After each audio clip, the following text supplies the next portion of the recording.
আসসালামু আলাইকুম। আশা করি সবাই ভালো আছেন। It's me Ashraful Islam Lalon. Ashraful Islam Lalon Italy page এবং ইউটিউব চ্যানেল যে যেখান থেকে দেখছেন সবাইকে আন্তরিক ভালোবাসা ও অভিনন্দন। যারা ফেসবুকে থেকে দেখছেন ফেসবুক পেজটি লাইক ফলো শেয়ার দিয়ে এবং ইউটিউব চ্যানেলটি সাবস্ক্রাইব করে পাশে থাকুন, ধন্যবাদ।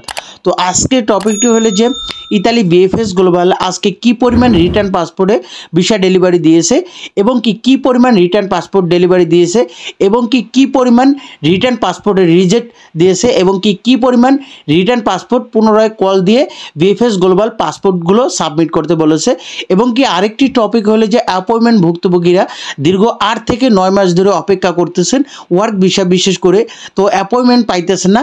তো আপনাদের নিয়ে একটা টপিক থাকবে এবং এখানে দুইজন ভিসা ভুক্তভোগী BFS global call centre call দিয়েছে এবং বিএফএস গ্লোবালের কর্মকর্তারা কি বলেছে সরাসরি তাদের মুখে শুনবেন। বিএফএস গ্লোবাল কর্মকর্তারা দুইটি কল আছে, তো দুইজনে কিন্তু অ্যাপয়েন্টমেন্ট ভুক্তভোগী। আপনাদেরকে একটা কথা ক্লিয়ার করি যে একজন ভুক্তভোগী আরেকজন ভুক্তভোগীর কষ্টটা বোঝে। এখন কথা হলো কি যে যারা ভুক্তভোগী অ্যাপয়েন্টমেন্ট ভুক্তভোগী কল দিয়ে কথা বলছে, আমি মনে করি যারা এই যে ভিডিওগুলো দেখতেছেন প্রত্যেকের প্রশ্ন একই, তো প্রত্যেকের প্রশ্নে কিন্তু এই ভুক্তভোগী কথা তুলে ধরছে এবং দুজনে কিন্তু একই টপিক যে অ্যাপয়েন্টমেন্ট নিয়ে কবে নাগাদ শুরু হতে পারে এবং তারা কি জবাব দিল। আমি কিন্তু বিগত ভিডিওতে কিন্তু আপনাদের এই কল রেকর্ডগুলো শুনাইতেছি। তো আসলে অ্যাপয়েন্টমেন্ট ভুক্তভোগীদের কিছু ওরকম আমার বলার নাই, তবে একটাই কথা বলবো, অপেক্ষা করেন। আর এই যে কল রেকর্ডগুলো শুনলে হয়তো আপনারা একটা বুঝতে পারেন যে আপনাদের কাজের অগ্রগতিটা কতটুকু আগাইতেছে বা আপনাদের কি বলতেছে তারা, এটুকু আপনারা বুঝতে পারবেন। এবং অ্যাপয়েন্টমেন্ট যারা এখনও পান নাই এবং এখনও যারা পাইতেছে এলএন যারা আছে তারা কিন্তু পাইতেছে, তবে আপনাদের কাছে অ্যাপয়েন্টমেন্ট ভুক্তভোগী যারা আছে তো আপনাদের কাছে একটা কথাই বলবো এবং অনুরোধ করে বলবো যে আপনারা বিভিন্ন কোনো দালাল চক্র বা কোনো দরবেশ চক্রতে পা না দিয়ে আপনারা এখনও অপেক্ষা করেন, তাহলে কিন্তু ভালো একটা সমাধান পাইবেন। অপেক্ষা করলে ভালো একটা সমাধান পাইবেন। যদি কোনো রকম ওলট পালট কাজ করেন বা উল্টাপাল্টা কোনো কাজ করেন যেখানে বিএফএস গ্লোবাল আপনাদেরকে নোটিশ আকারে বলে দিয়েছে যে এলকিউরে এলএন বানায় যদি আপনারা জমা দেন তাহলে কিন্তু আপনি 100% রিজেক্ট হবেন এবং আপনি চিরতরের জন্য ইতালি বন্ধ হয়ে যাবে। তো এইরকম দুর্নীতি থেকে বিরত থাকবেন, এরকম এই কাজটা যাতে না করেন। দেখেন এই যে আমি একটা পেপার দিছি, এই ভাই করছে কি এলকিউরে এলএন বানায়া তিনি জমা দিছে। তো এইটা আপনাদের কাছে অনুরোধ, কেন এই যে অ্যাপয়েন্টমেন্ট ভুক্তভোগী আপনারা কল রেকর্ডটা শুনবেন। আপনাদের আজকে আর আপডেট ওইরকম কিছু আমি দেবো না, তবে আপনার কল রেকর্ড দুইটা শুনবেন। দুজন ইতালি বিষয় অ্যাপয়েন্টমেন্ট ভুক্তভোগী কথা বলছে, তো ওই কল রেকর্ড দুইটা শুনলেই ক্লিয়ার হয়ে যাবে আপনাদের। তবে এই যে আপনারা যে এলকিউরে এলএন বানায় যে জমা দেন আসলে কি পান এতে, আপনাদেরকে বারবার বলা হইতেছে, তারপরও আপনারা কি করতেছেন এলকিউরে এলএন বানায় জমা দিতেছেন। তো এই যে দেখেন একটা পেপার দিতেছি, এই পেপারটার লেখা দেখেন কি পরিমাণ কি জন্য রিজেক্ট খাইছে। সে কিন্তু এখন এই যে তার স্বপ্নটা শেষ হয়ে যায়। তো এই যে অনেকে জানে না, আসলে আমি মনে করি অনেকে তার নলুস্তার ভেতরে এলকিউ না এলএন কোনটা আছে এটাও জানে না। তো অ্যাপয়েন্টমেন্ট একজন কাছে বলছে যে ভাই আমার টাকার বিনিময়ে অ্যাপয়েন্টমেন্ট দিতে পারবেন নি, সে বলছে হ্যাঁ আমি দিয়ে দিতে পারবো, কিন্তু সে কি করলো ওই এলকিউরে এলএন বানায় জমা দিল, তার সাথে টাকার কন্ট্যাক্ট 1 লাখ টাকা বা 1.5 লাখ টাকা, ওই টাকা পেয়ে গেল গা। কিন্তু আপনি যখন ফাইলটা জমা দিলেন ঠিকই হলো, প্রসেসিং হইলো, যখন ওটাকে যাচাই বাছাই ক্ষেত্রে চলে যায় তখনই কিন্তু আপনি রিজেক্ট হয়ে যান। তো এইগুলা থেকে ভাই বিরত থাকেন। কেউ অ্যাপয়েন্টমেন্ট দিতে পারতেছে না, একমাত্র আপনাদের যখন ওইটা চালু হবে সবাই কিন্তু অ্যাপয়েন্টমেন্ট পাবে, তবে সবাই ঢালাওভাবে পাবে না। যাদেরটা যাচাই বাছাই করে সব কিছু ঠিক থাকবে তারা কিন্তু অ্যাপয়েন্টমেন্ট পাবে।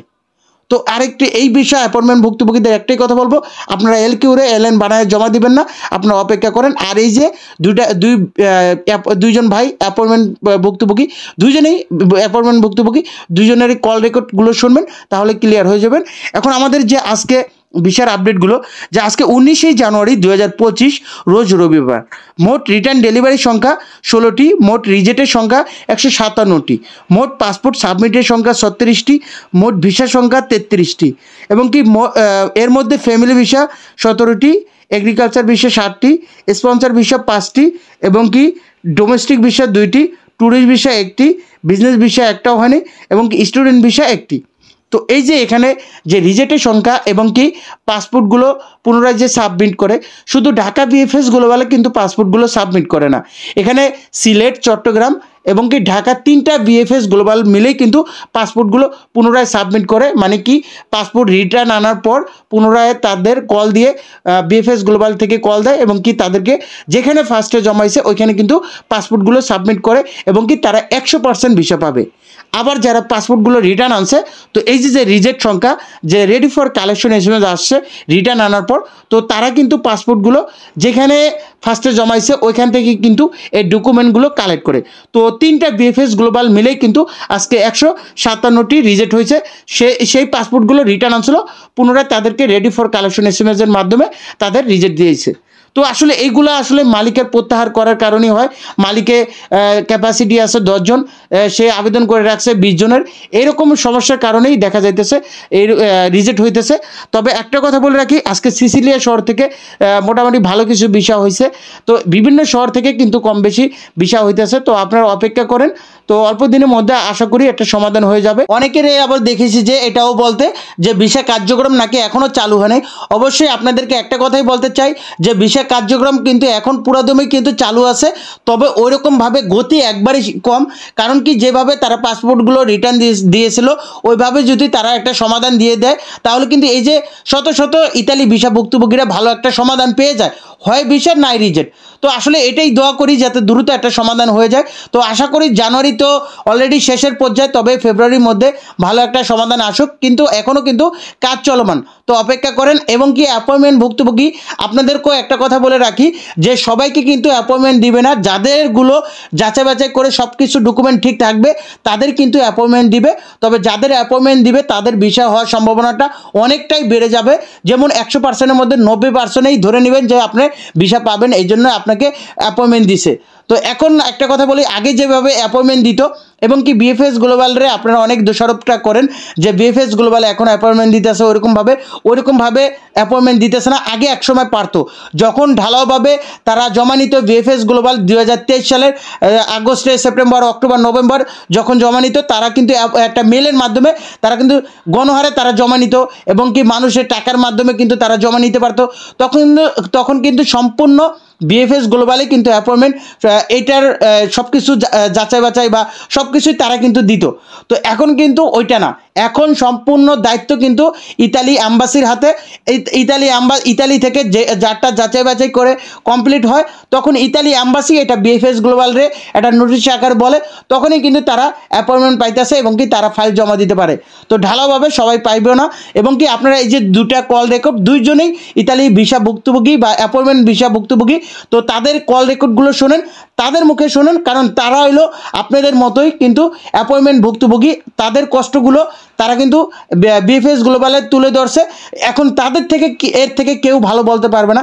আমি মনে করি যেহেতু তারা অ্যাপয়েন্টমেন্ট ভুক্তভোগী এবং কি অ্যাপয়েন্টমেন্ট বিষয় নিয়ে তারা কিন্তু তুলে ধরছে, তাদের মুখে শুনুন। এবং কোনোভাবে অপব্যবহার হয়ে থাকে, তবে ভিএফএস গ্লোবাল উক্ত ব্যক্তিগত তথ্যের জন্য কোনোভাবেই দায়ী থাকবে না।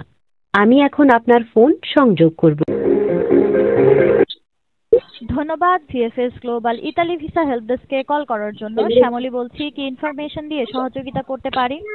আসসালামু আলাইকুম আপু, কেমন আছেন?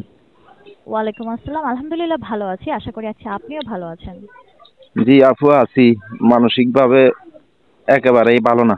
তো আমি যেটা জানতে চাচ্ছিলাম, অ্যাপয়েন্টমেন্ট সংক্রান্ত বিষয়ে কোনো আপডেট তো পাইতেছি না। আপনারা কি 24 সালে যারা নলস্তা পাইছে, যারা ইমেল করছে অ্যাপয়েন্টমেন্টের জন্য, তারা কি আদৌ কি অ্যাপয়েন্টমেন্ট পাবে নাকি এটার আশাবাদ দিয়ে?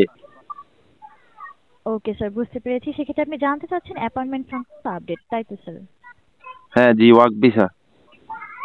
ওকে স্যার, বুঝতে পেরেছি। সেক্ষেত্রে স্যার বর্তমানে স্যার অ্যাপয়েন্টমেন্টের যে বিষয়টি সেটি হচ্ছে স্যার, যাদের নুল্লাউস্তা ভেরিফিকেশন শেষ হয়ে যাচ্ছে তাদেরকে স্যার কল করে অ্যাপয়েন্টমেন্টটি বুক করে নেওয়া হচ্ছে।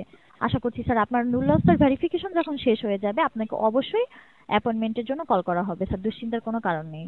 তো এটার শেষ কোথায়? আপনার আজকে প্রায় 9 মাস 10 মাস হয়ে গেল, কোনো আপডেটই তো পাইতেছি না। একটা নলস্তা যাচাই বাছাই করতে কি 9 মাস 10 মাস সময় লাগে? জি স্যার, বুঝতে পেরেছি। সেক্ষেত্রে স্যার যেহেতু স্যার এই বিষয়টি সম্পূর্ণরূপে অ্যাম্বাসির উপর ডিপেন্ড করে থাকছে, সেক্ষেত্রে স্যার আমাদের থেকে বলা পসিবল হচ্ছে না স্যার, আন্তরিকভাবে দুঃখিত বিষয়টির জন্য। তো কই আজকে তো আমাদের লোক গেছে ওইখানে ওয়ার্ক ভিসা যারা অ্যাপয়েন্টমেন্টের জন্য ইমেল করছে ওরা বিএফএস গ্লোবালের সামনে গেছে, কেউ তো জমা দিতে দেখতেছি না। জি আপনারা তো সব ফ্যামিলি ভিসা জমা নিতেছেন। জি স্যার, সেক্ষেত্রে স্যার এই বিষয়টি স্যার সম্পূর্ণ অ্যাম্বাসির উপর ডিপেন্ড করে থাকছে স্যার, আমাদের থেকে বলা পসিবল হচ্ছে না। বাট স্যার যাদের নুলস্টার ভেরিফিকেশন শেষ হয়ে যাচ্ছে তাদেরকে অবশ্যই একটি করে অ্যাপয়েন্টমেন্ট দেওয়া হচ্ছে এবং সাবমিশন স্যার এখনো স্টার্ট হয়নি। সাবমিশন যখন স্টার্ট হবে তখন তারা সবাই সাবমিট করতে পারবে। কখন অ্যাপয়েন্টমেন্ট দেওয়া হয়েছে? এই অ্যাপয়েন্টমেন্ট এটা কবে শুরু হবে, ঢালাওভাবে কবে শুরু হবে? আন্তরিকভাবে দুঃখিত বিষয়টির জন্য, যেহেতু স্যার এটি সম্পূর্ণরূপে অ্যাম্বাসির উপর ডিপেন্ড করে থাকে, আমাদের এখান থেকে বলা পসিবল হচ্ছে না। তো ভিসা ফি তো এম্বাসি নেই না, এই যে ভিসা ফি গুলো তো আপনারা বিএফএস গ্লোবালে নিয়ে থাকেন, আপনারা তাহলে আমাদেরকে ইনফরমেশন দিবেন না কেন? জি স্যার, অ্যাম্বাসি সংক্রান্ত কিছু ইন্টারনাল বিষয় যে রয়েছে সেগুলো স্যার আমরা বলার জন্য এলিজিবল নই স্যার, আন্তরিকভাবে দুঃখিত বিষয়টির জন্য। তো এম্বাসিকে বলেন গণহারে সবাই রিজেক্ট করে দিতে, মানুষ অন্ততপক্ষে অভিশাপ থেকে মুক্তি পাক। ইতালি তো সম্পূর্ণরূপে আমাদের জন্য এখন অভিশাপ হয়ে দাঁড়াইতেছে, মানুষের জীবনটা শেষ। জি স্যার, বুঝতে পেরেছি, আন্তরিকভাবে দুঃখিত বিষয়টির জন্য। ঠিক আছে আপু। জি স্যার, এই ব্যতীত অন্য কোনো ইনফরমেশন দিয়ে সহযোগিতা করতে পারি? যেটা দিছেন এটার জন্য আলহামদুলিল্লাহ, অনেক ইনফরমেশন দিছেন। ইতালি ভিসা ও লিগ্যালাইজেশন আবেদন কেন্দ্রের হেল্পলাইনে কল করার জন্য আপনাকে ধন্যবাদ। আমি এখন আপনার ফোন সংযোগ করব। ধন্যবাদ VFS global Italy visa help ডেস্কে কল করার জন্য। অন্বেষা বলছি, কি ইনফরমেশন দিয়ে সহযোগিতা করতে পারি? ম্যাম, ইতালি ওয়ার্ক ভিসার অ্যাপয়েন্টমেন্ট কবে চালু হবে? ওকে স্যার, অর্থাৎ আপনি জানতে চাচ্ছেন ইতালিতে work visa category appointment date দেওয়া কবে থেকে শুরু হবে, তাই কি? জি জি। ওকে স্যার, সেক্ষেত্রে আপনাকে জানানো যাচ্ছে যে আমাদের ওয়ার্ক ভিসা ক্যাটাগরির সকল কার্যক্রম অর্থাৎ সাবমিশন এবং অ্যাপয়েন্টমেন্ট ডেট দেওয়া এখনো পর্যন্ত পুরোপুরিভাবে স্টার্ট হয়নি এবং দুঃখিত বিষয়টির জন্য যে আমাদের এন থেকে আনুমানিক কতদিন সময় লাগতে পারে কার্যক্রমটি পুরোপুরিভাবে স্টার্ট হতে তা এই মুহূর্তে বলা পসিবল হচ্ছে না। তবে যে অ্যাপ্লিকেন্টদের নুলস্টার ভেরিফিকেশন কার্যক্রম অলরেডি কমপ্লিট হয়ে গিয়েছে তাদেরকে আমাদের সেন্টার থেকে কল অথবা মেলের মাধ্যমে আপডেট জানানো হচ্ছে। কোন শহর? এটা কি শহর ভিত্তিক হচ্ছে? না স্যার, আমাদের কার্যক্রমটি কোন রকম কোনো শহর ভিত্তিক হচ্ছে না। তাহলে কিভাবে মানে বুঝবো যে আজকে আমারটা ভেরিফাই করতেছে, কালকে কারটা ভেরিফাই করতেছে? এটা কোনো সিরিয়াল মেনটেন করে বা অমুক সিরিয়াল আছে এরকম কিছু? ওকে স্যার, সেক্ষেত্রে আমাদের কার্যক্রমটি যেহেতু অ্যাম্বাসির নিকট থেকে হচ্ছে সে কারণে আশা করা যাচ্ছে যে তাদের নিকট কোনো রকম কোনো সিরিয়াল মেনটেন করে কার্যক্রমটি করা হচ্ছে। তবে এই মুহূর্তে আমাদের এই থেকে কোনো রকম কোনো কনফার্মেশন দেওয়া পসিবল হচ্ছে না। আপনি কাইন্ডলি সময় নিয়ে অপেক্ষা করবেন। মানে কোনো নির্দিষ্ট কোনো ফিক্সড কোনো ডেট নাই? না স্যার, এই মুহূর্তে কোনো রকম কোনো ফিক্সড সময়সীমা বলা পসিবল হচ্ছে না, দুঃখিত। আচ্ছা, এটা আনুমানিক কতদিন পর আমি ক্লিয়ারেন্স পাইতে পারি আপনাদের কাছ থেকে যে এটা ভেরিফাই কমপ্লিট হয়েছে? ওকে স্যার, সেক্ষেত্রে আপনার নুলস্টার ভেরিফিকেশন কমপ্লিট হলেই আপনাকে অবশ্যই তা জানানো হবে। ঠিক আছে। জি স্যার, এ ব্যতীত অন্য কোনো ইনফরমেশন দিয়ে সহযোগিতা করতে পারি কি? দুইটি কল রেকর্ড শুনলেন, আসলে দুইটি কল রেকর্ডে কিন্তু ইতালি বিএফএস গ্লোবাল কল সেন্টারে কল দেওয়া হয়েছিল। তো দুইজনে কিন্তু অ্যাপয়েন্টমেন্ট ভুক্তভোগী এবং কি কল সেন্টার থেকে দুইজন, একজন হলো শ্যামলী আপু, আরেকজন হলো আনিশা আপু। তো ওনারা দুইজনে কিন্তু ওনাদেরকে পরামর্শ দিল যারা অ্যাপয়েন্টমেন্ট ভুক্তভোগী আছেন। তো আসলে আমি এখানে কিছু বলার নাই, তো আপনাদেরকে অপেক্ষা করতে হবে এবং কি আপনাদের এই যে অ্যাপয়েন্টমেন্ট দীর্ঘদিন অপেক্ষা করতেছেন, তো আসলে আমি মনে করি যে আগামী ফেব্রুয়ারির মধ্যে হয়তো আপনাদের একটা সমাধান দিয়ে দিবে। যেহেতু ওয়ার্ক ভিসা 2023 সাল এবং কি 24 সালের তাদেরকে একটা ফয়সালা দিয়ে তারপর কিন্তু যারা অ্যাপয়েন্টমেন্টে এখন ভুক্তভোগী আছেন তাদেরকে দিয়ে দিবে আশা করি। তো অপেক্ষা করেন, তবে এই না আপনাদের লেট করে দিতেছে এই জন্য আপনারা অন্য পন্থা বেছে নেবেন, এটা কখনোই করবেন না, কারণ কি আপনি নিজের বিপদ নিজে ডেকে আনবেন। তো এতক্ষণ সাথে থেকে ভিডিওটি দেখার জন্য আপনাদেরকে অসংখ্য ধন্যবাদ। আপনারা সুস্থ থাকুন, ভালো থাকুন, আল্লাহ হাফেজ, আসসালামু আলাইকুম।